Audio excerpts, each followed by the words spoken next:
The annual Hayes Dynamics summer cookout was crowded that afternoon, hundreds of employees scattered across the company lawn under a flat July sun.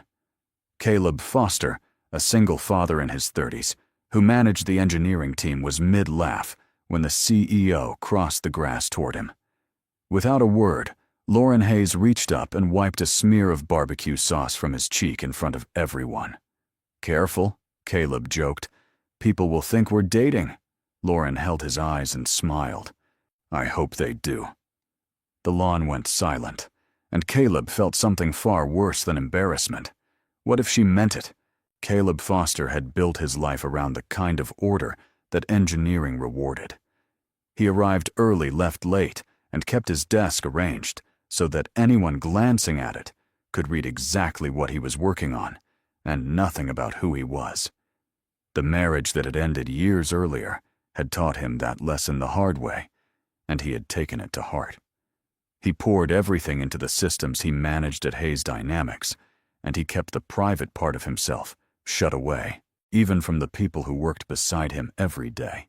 The company occupied 4 floors of a glass tower downtown, and the engineering team sat near the top, where the windows turned gold in the late afternoon.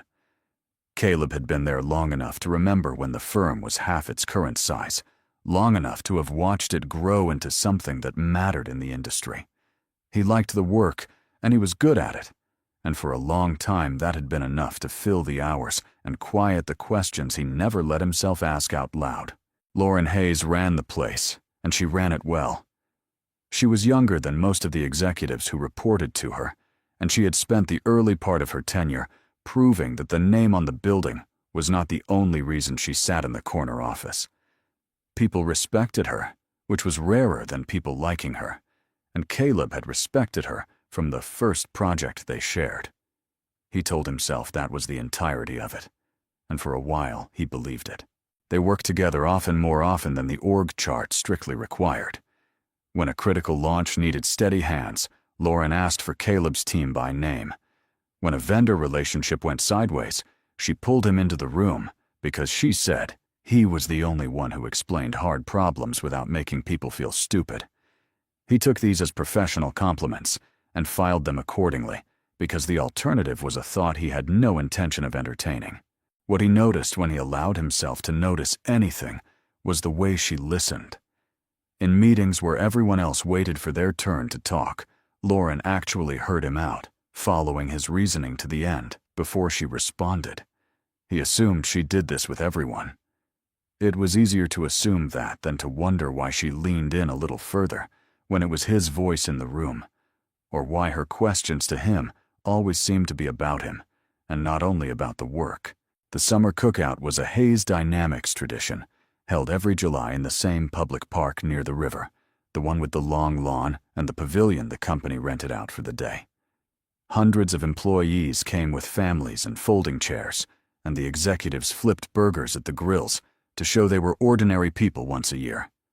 Caleb usually stayed for an hour, made the necessary rounds, and slipped out before the heat broke. He had planned to do the same that afternoon. He was standing near the food tables with a paper plate and a half-eaten sandwich when one of the junior engineers said something genuinely funny, and Caleb laughed before he could stop himself. It was a real laugh, the kind he rarely let out at work, and in the middle of it, he felt the warm weight of attention shift toward him. Lauren was crossing the grass, and she was looking only at him. She came right up to him in front of the food tables and the crowd that had gathered near them, and without a word, she reached up and brushed her thumb across his cheek, wiping away a smear of barbecue sauce he had not known was there. The gesture was small and absurdly intimate, the kind of thing you did for someone you knew well, and it landed in the middle of a public lawn where everyone could see. "Careful," Caleb said, reaching for the only defense he had, which was a joke. "People will think we're dating." He expected her to laugh and step back to let the moment dissolve into the ordinary noise of the afternoon. Instead, Lauren held his gaze, and there was no joke anywhere on her face. "I hope they do," she said, and she said it plainly the way she said things she meant. The lawn around them went quiet. Caleb heard the river behind the trees and the distant hiss of a grill, and nothing else, because the dozen people closest to them had stopped talking all at once. He felt heat climb his neck, and the embarrassment was bad, but the embarrassment was not the worst of it. The worst of it was the cold drop in his stomach that came with a single thought he could not push away. What if she was not playing? He managed something, a half smile and a few words. He forgot the instant he said them, and the moment broke. Conversations resumed slower than before, and someone turned the music back up. Lauren gave him one more look, unreadable now, and let herself be pulled away by a department head who needed her attention. Caleb stood with his paper plate and the certainty that the afternoon had become something he did not know how to undo. He left the park earlier than he had planned, and he drove home with the windows down and the radio off, replaying 4 words on a loop. I hope they do. He kept trying to fit them into the shape of a joke, a deflection, a CEO, being charming in front of her people, and they kept refusing to fit. Lauren did not do things by accident. He had watched her run rooms full of difficult men for 2 years, and he had never once seen her say something she had not decided to say. That night, he did not sleep so much as wait for morning. The apartment was quiet in the particular way it had been quiet for a long time, and for the first time in years, that quiet felt like a question rather than an answer.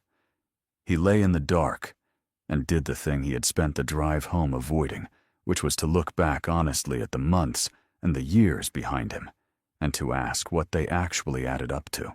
He remembered the late night 2 winters ago when a server migration went catastrophically wrong, and how Lauren had stayed in the office until 3 in the morning, with his team not managing them, just sitting on the floor by his desk, with bad coffee keeping them company while they fixed it. He had thought at the time that she was a good leader. Now he wondered why the CEO of the company had chosen to spend the worst night of his quarter on the floor beside him. He remembered the promotion he had nearly turned down, because it meant more travel than he wanted, and how the role had quietly been redesigned a week later, so the travel disappeared. No one had ever told him she had done it. He had assumed it was a scheduling fluke. He remembered every important project of the last 2 years, and realized with the slow discomfort of a man recalculating a sum he thought he had finished, that his name was on almost all of them, and that the person who kept writing it, there was always the same. There was the way she remembered things he had said in passing, weeks later, when he had forgotten saying them. There was 100 small things he had explained to himself, one at a time, each one harmless on its own, and only now, laid end to end in the dark, did they form a line that pointed somewhere he had refused to look. He had been so committed to not seeing it that he had built an entire private theory of professional respect to avoid the simpler explanation. By morning, he understood that he was standing at a fork and that he could not stand there much longer. One path was the comfortable one, the one he had already half-talked himself onto during the drive home. On that path, what happened at the cookout was a momentary lapse, a flash of impulse from a woman under pressure, the sort of thing 2 professionals could agree to forget.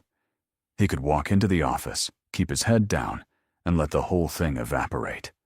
It would be the safe choice, and the easy one, and a part of him wanted it badly. The other path frightened him, in a way he had not been frightened in years. On that path, Lauren Hayes had meant exactly what she said, had meant it for a long time, and had finally let it slip out, where he could no longer pretend not to hear.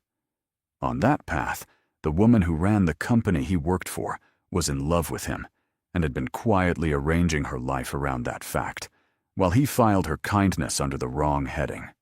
He did not know which possibility scared him more, the one where she had not meant it, or the one where she had. He went to work because there was nothing else to do, and the building felt different the moment the elevator doors opened. People looked at him, and then looked away, and the looking was not hostile, only curious, the kind of curiosity that travels through an office faster than any official memo. He understood that the story had already arrived, before he had, that hundreds of people had watched the CEO wipe sauce off his face, and heard what she said after, and that he was now, whether he liked it or not, a subject of conversation in a place where he had spent years being invisible on purpose. He kept his head down and worked, or tried to, and the morning crawled. Twice he caught himself rehearsing what he would say if Lauren appeared at his desk, and twice he abandoned the rehearsal because every version of it sounded either cowardly or insane. He did not want to be the man who pretended nothing had happened, and he did not have the courage to be the man who asked her what she meant. So he sat in the narrow space between those two men, and he answered emails, and he waited for a thing he could not name. Around noon, a colleague he trusted, a steady older engineer named Marcus Reed, stopped by his desk with 2 coffees and the careful expression of someone bringing news the recipient might not enjoy. Marcus set 1 cup down without being asked and leaned against the partition. "You doing okay this morning?" he said, and the question carried more weight than its 4 words should have. Caleb said he was fine, which was the answer they both expected, and neither believed. Marcus nodded slowly and looked out at the floor where work was happening and gossip was happening underneath it.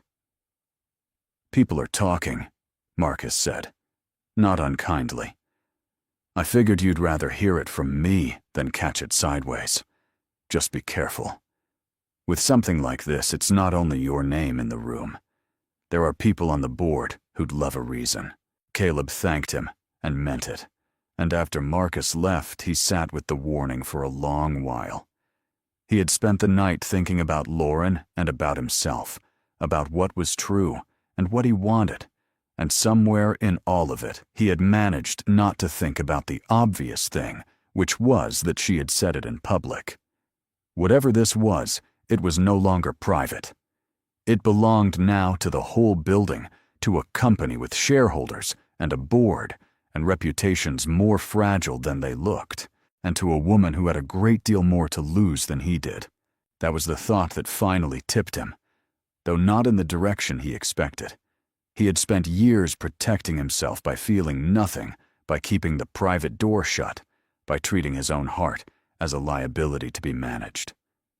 And here was Lauren, who had everything to protect, and had said the dangerous thing anyway in daylight, in front of everyone with her name on the building.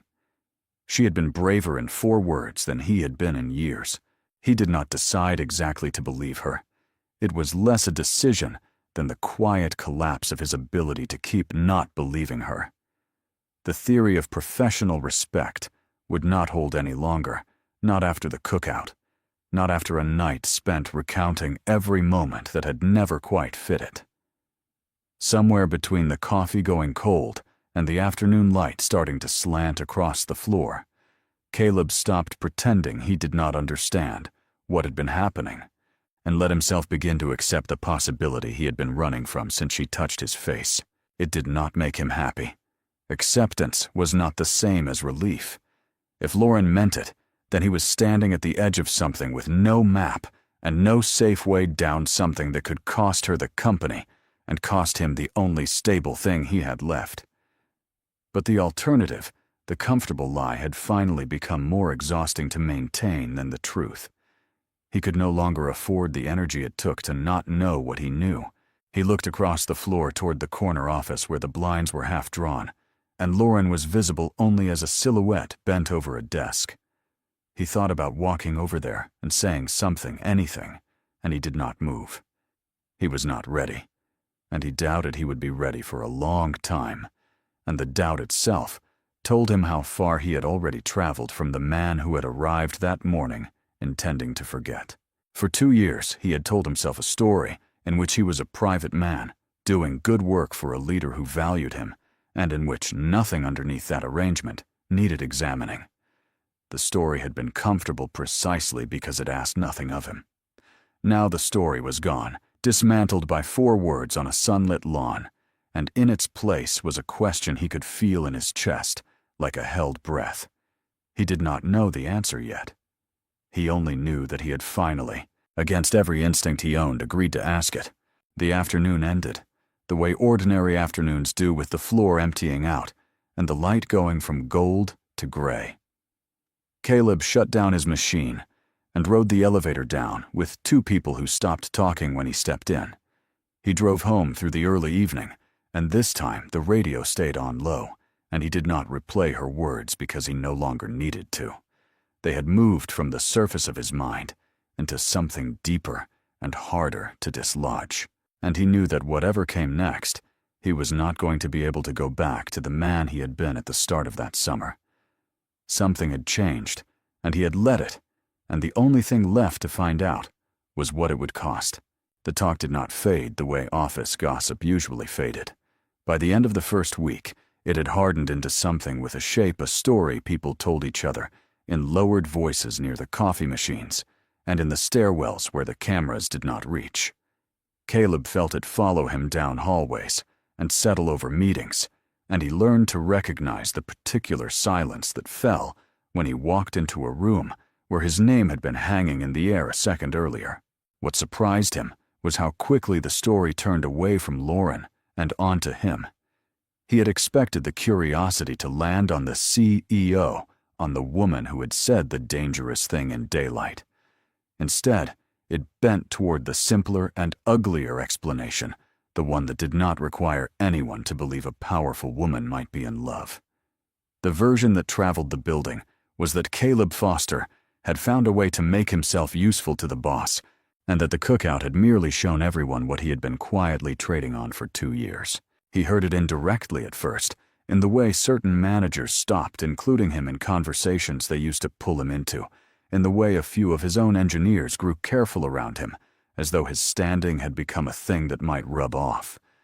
Then he heard it directly from a senior director named Howard Bishop, who cornered him after a planning session and said, with the false friendliness of a man delivering a threat, that a lot of people were watching how the engineering team's projects got prioritized these days, and that it would be a shame if good work got tangled up in the appearance of favoritism. Caleb said the work spoke for itself, which was true, and which changed nothing. There was something in the way Bishop said it, though, a confidence too large for a single director, as if he were carrying a message rather than an opinion of his own. Caleb filed it away without knowing what it meant. He understood the math of the situation better than Bishop thought he did. Every project Lauren had ever handed him, every role she had quietly reshaped, every time she had chosen his team by name, all of it now read backward as evidence. The very history that had made him good at his job had been recast as the record of a man being favored, and there was no way to defend himself without making it worse. It got worse when the pressure climbed past the directors and reached the board. Caleb did not see this directly, but he felt its weather change the building. Meetings that used to include him were suddenly held without him. A budget approval that should have taken a day stalled for a week. He learned the way people in companies always eventually learn that questions were being asked above him, and that some of the people asking them had decided his presence near the CEO was a problem worth solving. He understood then that he had become a liability to Lauren in the most literal sense. Whatever she felt, whatever he was beginning to feel, back the simple fact of him standing near her now cost her something every single day. The board did not care about the truth of what had happened on the lawn. They cared about the appearance of it, about shareholders and optics, and the long memory of an industry that loved a scandal, and in that calculation Caleb was not a person at all. He was a risk on a balance sheet, and balance sheets did not forgive. Lauren found him on a Tuesday evening after most of the floor had emptied, and she did it the way she did everything, directly and without apology. She appeared at his desk and asked if he had a few minutes, and the question was a formality because they both knew he did. They took the small conference room at the end of the hall, the one with frosted glass, and she closed the door and sat across from him with the careful posture of someone who had rehearsed and then thrown away the rehearsal. "I owe you an explanation," Lauren said, "and an apology in whatever order you'll let me give them. I never meant to put you in the middle of this. I meant what I said at the park. I just never meant for it to land on you like a verdict." Her voice was steady, but there was something underneath the steadiness that Caleb had never heard from her before, and it took him a moment to recognize it as fear. He started to say something about the work, about appearances, about how they could manage the perception, and she stopped him gently. "I'm not talking about the work," she said.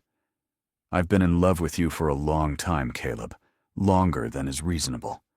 And I kept it to myself because I told myself it was the responsible thing, because I have a building with my name on it, and you have a career you built yourself. And the last thing I wanted was to be the reason anyone ever questioned a single thing you earned."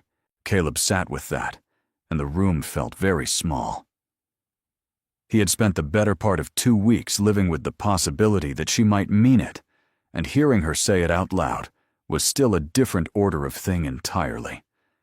Everything he had reassembled in the dark, the server migration, and the redesigned role, and the 100 small kindnesses, all of it clicked into a single picture, and the picture was not a CEO managing her image. It was a woman who had been protecting him from the consequences of her own heart for 2 years without ever once asking him for anything. "I kept my distance on purpose," she went on. "I thought if I never said it, I could give you everything I wanted to give you without it ever costing you. The good projects, the room to grow, all of it. I thought I was being careful." A short, unhappy, almost laugh escaped her. "And then you had barbecue sauce on your face, and I'm tired of being careful, Caleb. I've been careful my whole life." He believed her. That was the thing he kept returning to afterward, that there had been no part of him that doubted her, because nothing about Lauren had ever been performance.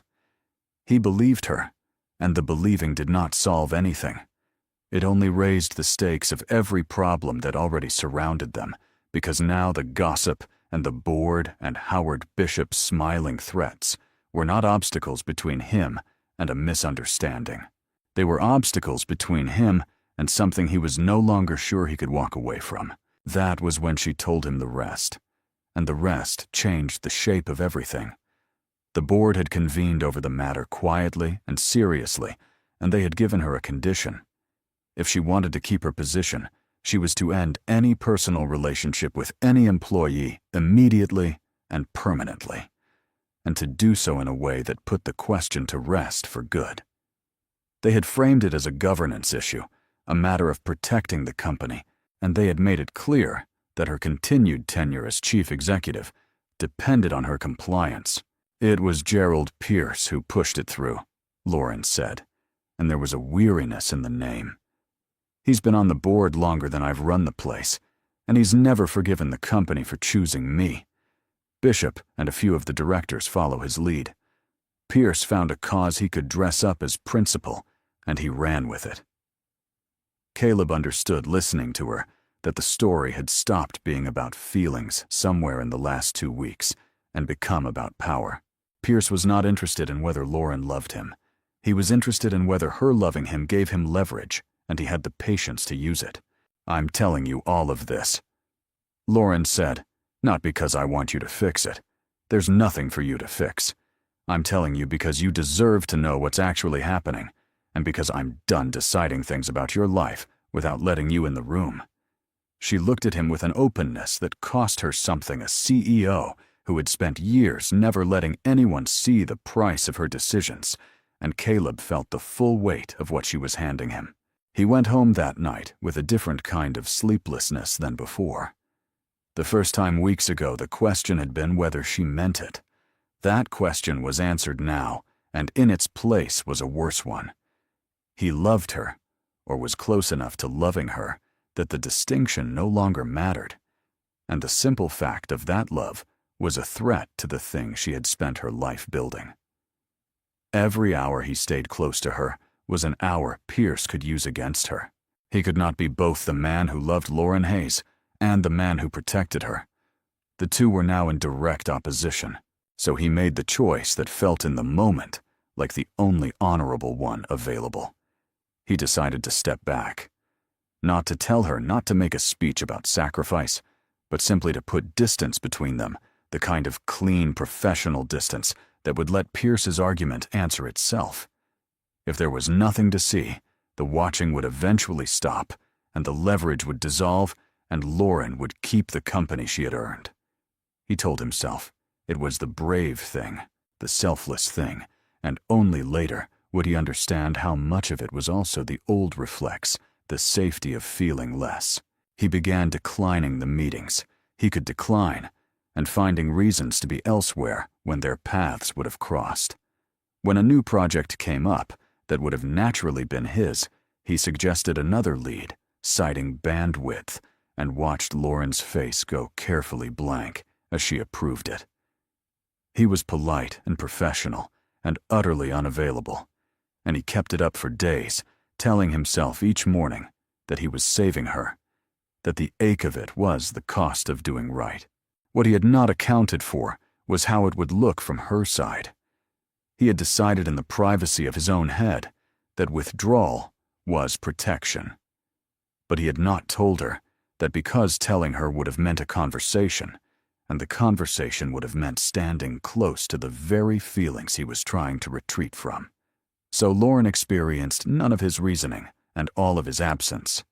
She had opened herself, completely told him the truth, at real risk to herself, and watched the man she loved respond by quietly disappearing from her days. He saw what it was doing to her, and that was the worst part because he could not explain without undoing the whole strategy. He caught her watching him across the floor with an expression that had gone from open to guarded to something colder, and he understood that she had drawn the only conclusion the evidence supported. From where Lauren stood, Caleb had heard her say she loved him and had decided he did not believe her, or did not want her, or was not willing to risk anything for her. His silence meant as a shield read to her as a verdict, and there was no way to correct it that did not require the closeness he was avoiding. The distance between them, which he had created on purpose to save her, became a real distance, the kind that does not close on its own. They stopped speaking, except about work, and even that grew formal and thin. The building, which had spent 2 weeks watching them, began to relax, satisfied that whatever had flared at the cookout had burned out. And Caleb told himself this was exactly what he had wanted, while a part of him he had thought long dead ached at the sight of her turning away. He had nearly convinced himself it was working when the thing he had not seen coming arrived, and it arrived in the form of a problem with his own work. An internal review flagged a series of approvals on one of his past projects, approvals that appeared on paper to show Caleb receiving authorizations and resources that had been signed off outside the normal process. The documentation suggested that he had been granted privileges no one at his level should have had, and that the authorizations traced back to the CEO's office. He knew the instant he saw the flagged records that he had never requested or received any such thing. The approvals were real documents in the system, but the story they told was false, and someone had built that story deliberately. The paper trail was clean and damning, and exactly the kind of thing the board's harshest members had been looking for, a concrete piece of evidence that the relationship everyone suspected had translated into actual misconduct, actual favors changing hands. It was no longer a matter of appearances. It was now on the record a matter of wrongdoing. The speed of it told him it was no accident. The records had surfaced at precisely the moment they would do the most damage in precisely the form the board most needed, and Caleb did not believe in that kind of luck. He thought about Bishop's confidence, that message-carrying tone, and about Pierce standing behind him, and he understood that he had walked into something engineered. But understanding it and proving it were different things, and proof was not what the moment allowed. He was suspended within the day, escorted through the process, with the cold efficiency companies reserved for liabilities, his access cut back, and his projects reassigned. The official language was careful and temporary pending review, but everyone understood what a suspension meant. He had gone in the space of an afternoon from a respected lead to a man under investigation, and the story the building now told about him was the worst possible version of the one it had been telling for weeks. And it did not stop with him. The same records that damned Caleb implicated Lauren, because the authorizations traced to her office and the board now had exactly what Pierce had wanted from the start. The condition they had set, the demand that she end the relationship, had been a warning. This was the consequence. With documented misconduct on the table, Lauren's position was no longer merely awkward. It was untenable, and the shareholders who had been merely uneasy were now openly alarmed, and the talk above Caleb's head had turned from whether to manage her to whether to remove her. Caleb sat in his quiet apartment that night and saw the full shape of what had happened. He had stepped back to protect Lauren, and his stepping back had not protected her at all. Pierce had moved anyway with manufactured evidence, and now they were both standing in the wreckage, her career and his reputation tangled together in a story neither of them had written. His sacrifice had bought nothing.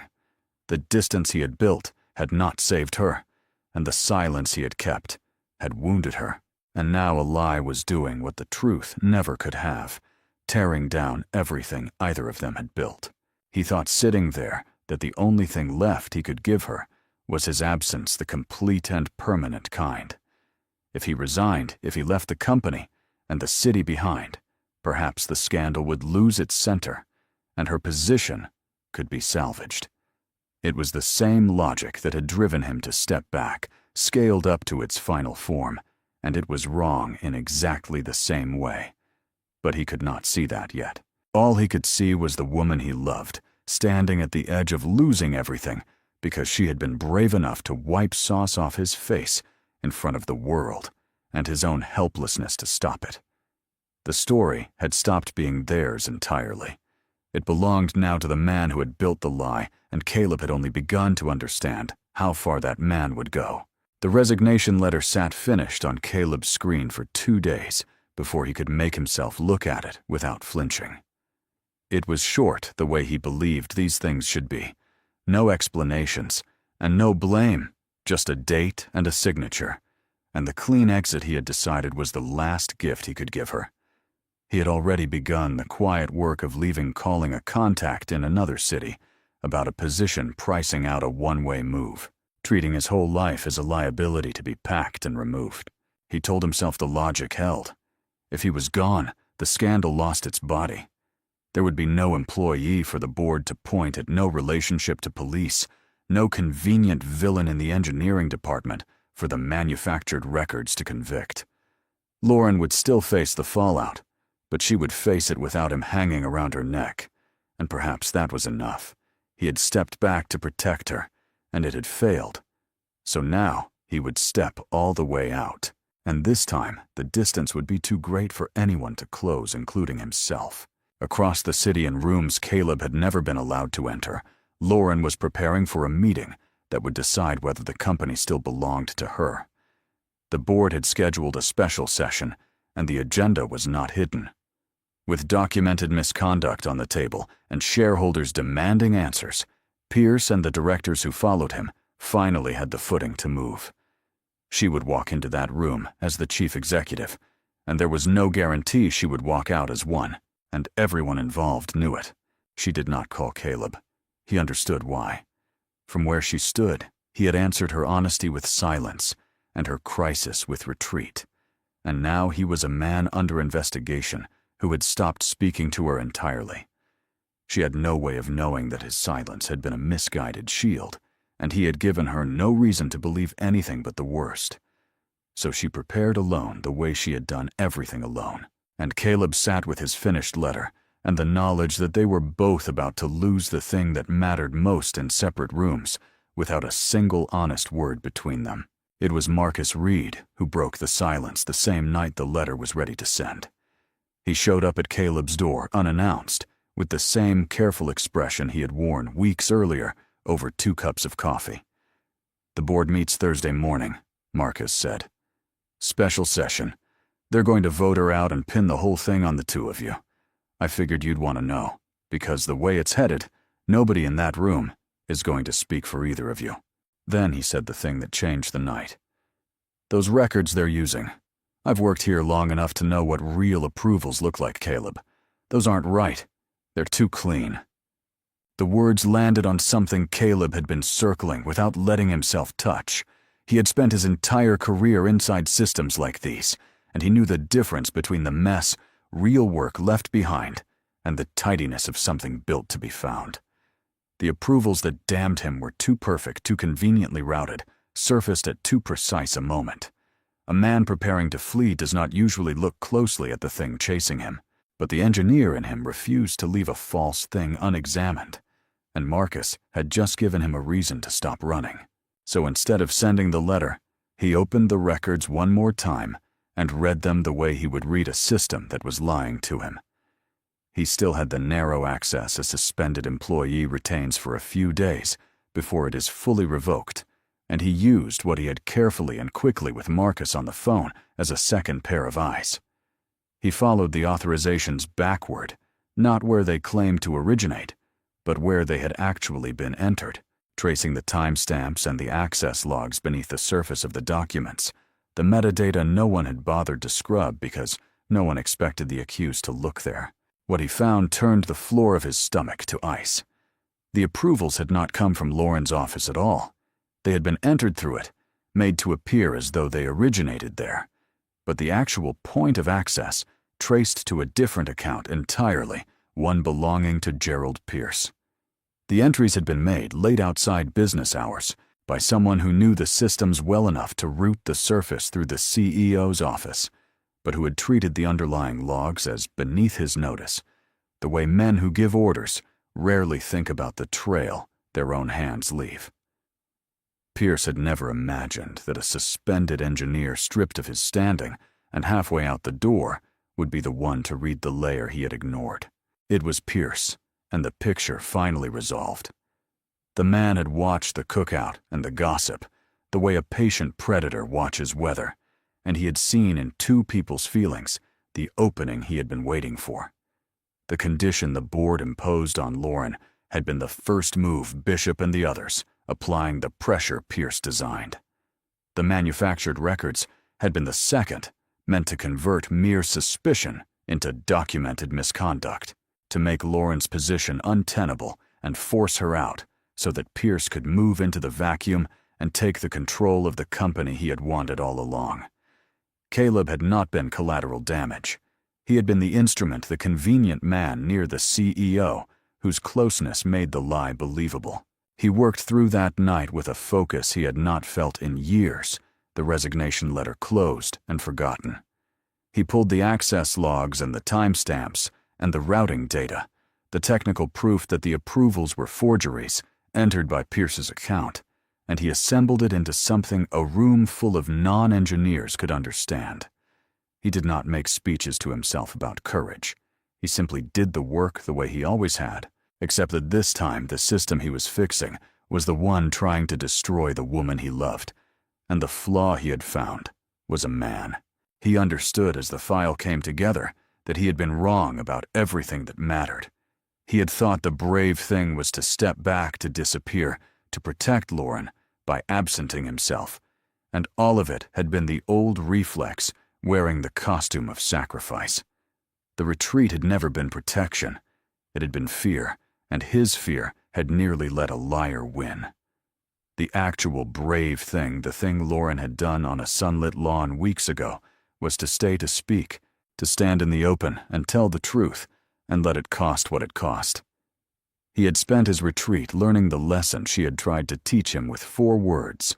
The board session convened on a gray Thursday morning in the largest conference room on the executive floor.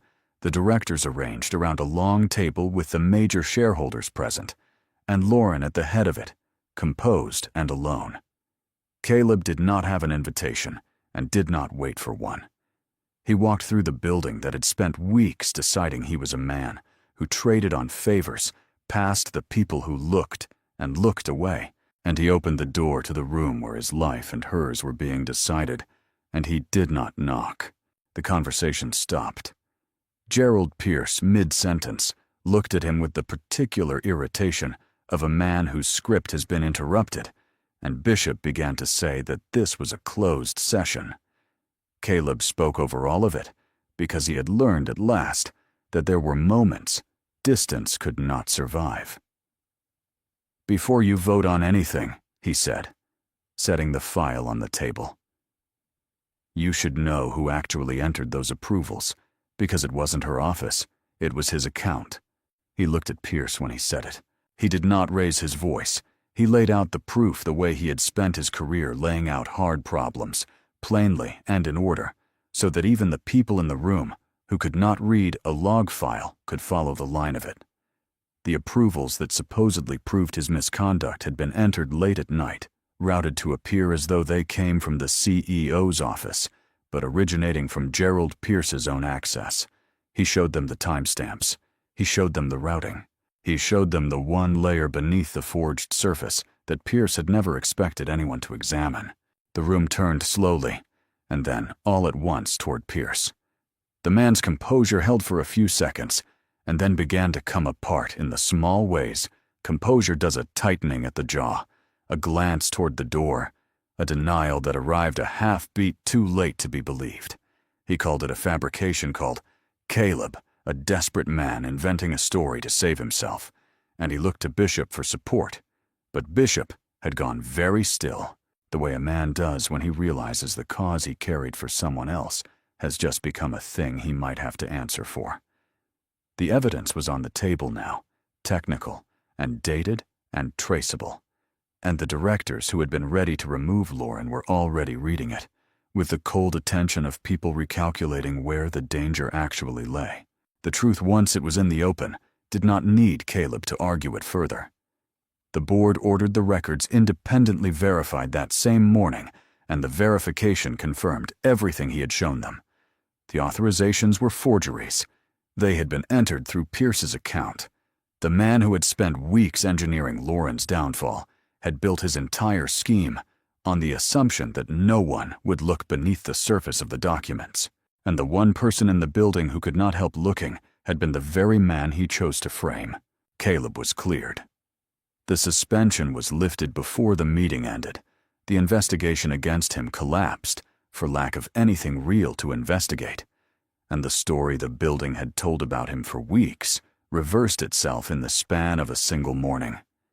Gerald Pierce was removed from the board and referred to the kind of proceedings that follow when a man forges records to seize a company, and Bishop, exposed as the instrument of a scheme he had been too eager to serve, was quietly stripped of his standing along with him. The directors who had nearly done Pierce's work for him were left to sit with how close they had come to handing him exactly what he wanted. Lauren kept the company.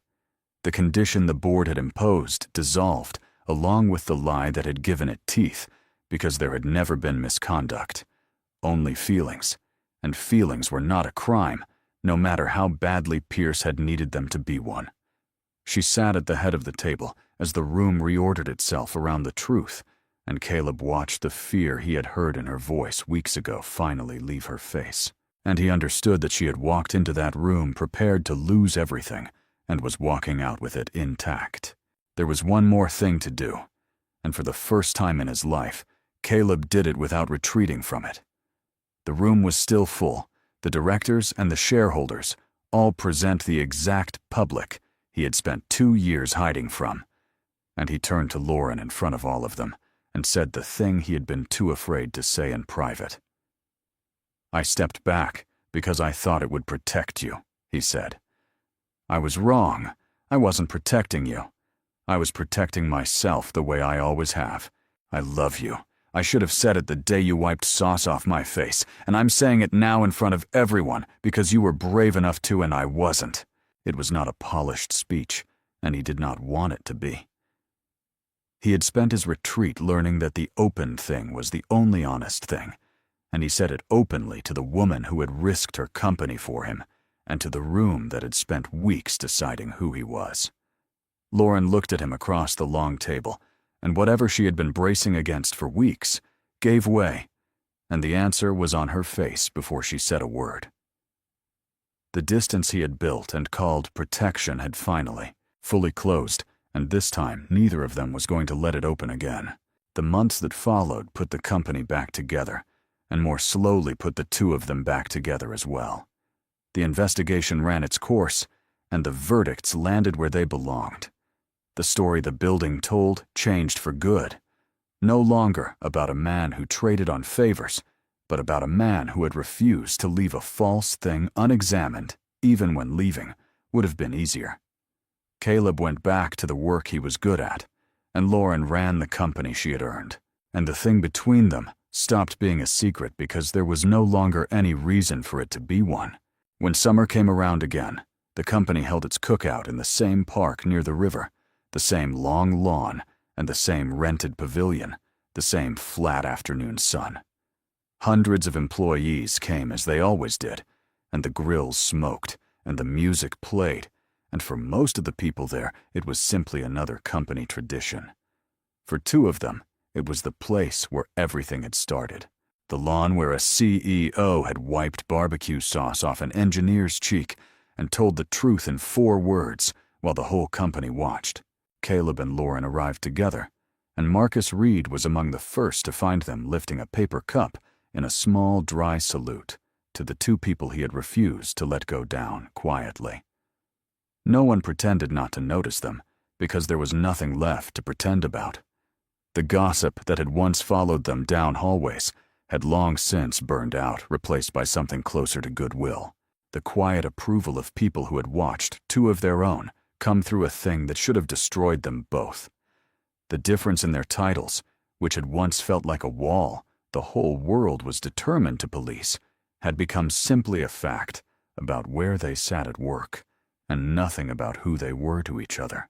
Someone near the food tables, a junior engineer who had been there the year before, brought up the line the way people bring up the founding story of a thing they were lucky enough to witness. He repeated what Caleb had joked that afternoon, "Careful people will think we're dating," and laughed, and asked if it was really how it had all begun. The small crowd around the tables turned to hear the answer, the same kind of crowd that had gone silent on that exact spot a year before. Caleb looked at Lauren, and there was no fear in it anymore. None of the cold drop in the stomach he had felt the first time, only the steady warmth of a man who had stopped hiding from his own life. He told them that it was true, that he had said it as a joke to cover how rattled he was, and that her answer had changed everything that came after. He told them simply and without flourish that it was the line that had turned his whole life around, because it was the moment someone braver than he was had refused to let him keep pretending. Lauren stood beside him in the summer light, the CEO, who had once been careful her whole life and had decided on this lawn to stop, and she let him say it in front of everyone, the way she had said her piece in front of everyone a year before. The crowd took it the way crowds take a good ending, with the easy happiness of people who like to see 2 decent people land somewhere good, and then the music came back up, and the afternoon went on around them. They stayed late this time, long past the hour Caleb used to allow himself before slipping away. The heat broke the way it had the year before, and the river ran quietly beyond the trees, the same river that had been there through every turn of the story. He thought about the man he had been at the start of that first summer, the one who kept the private door shut and called it safety, and he did not miss him. What had stood between them had never really been the difference in their titles, or the money, or the watching eyes of a company that loved a scandal. It had been his own fear of facing what he actually felt, the long habit of feeling less, so he would have less to lose. Lauren had shown him in 4 words on a sunlit lawn that honesty took more courage than silence ever had, and that only by daring to say the true thing out loud did a person get any chance at the best of what a life could offer. They walked out of the park together as the light went gold into the chapter that began the moment he stopped being afraid to want it.